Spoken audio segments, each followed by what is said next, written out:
সাধারণ রান্না। এটা হচ্ছে চিংড়ি মাছ।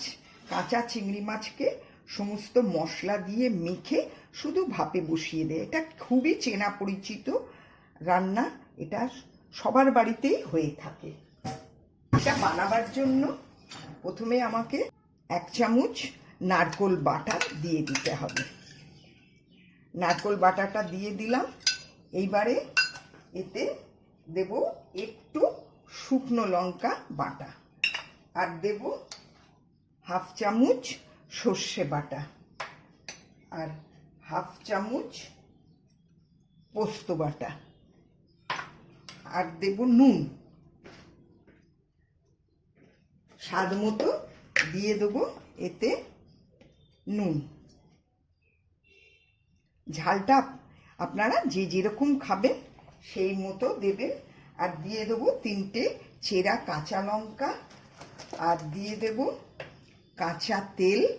এই কাঁচা তেলটা একটু পরিমাণে বেশি দিতে হয়।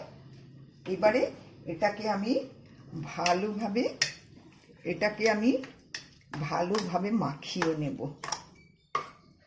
সুন্দর করে এমনভাবে মাখাবো যাতে প্রতিটা মাছের গায়ে সুন্দরভাবে মশলাটা মাখা হয়ে যায়। আর ওদিকে আমি একটা কড়াতে জল গরম বসিয়ে দিয়েছি। আপনারা ইচ্ছা করলে প্রেসার কুকারেও দিয়ে করতে পারেন। আর এর মধ্যে একটাই জিনিস দেয়া বাকি আমার, সেটা হচ্ছে সামান্য হলুদ গুঁড়ো।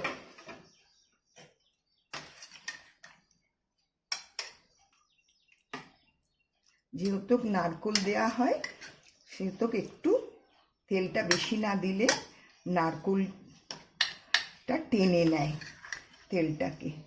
তেলটা আমার একটু কমই হয়েছে, আমি আবারও 1 চামচ তেল দিয়ে দিলাম।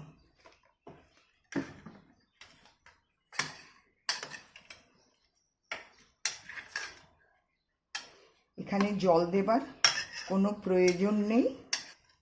সুন্দর করে মাখিয়ে ঢাকা দিয়ে দেব। এবার আমি এর মধ্যে এটাকে বসিয়ে দিলাম, দিয়ে এই কৌটোটাকে এর উপরে 20-25 মিনিটের জন্য আমি এটাকে বসিয়ে একটা চাপা দিয়ে দিলাম। প্রথমে ফ্লেমটাকে আমি হাইয়ে রেখেছি। জলটা ফুটে উঠলে আমি এটাকে সিমে করে দেব। ব্যাস, আমার জল ফুটে গেছে। আমি এবার এটাকে সিমে করে দিলাম।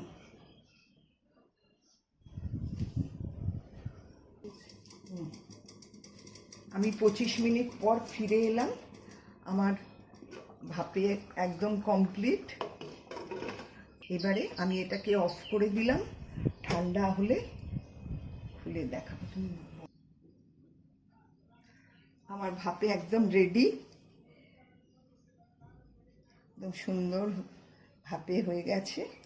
এবার এটাকে গরম গরম ভাতে খেলে খুবই সুস্বাদু।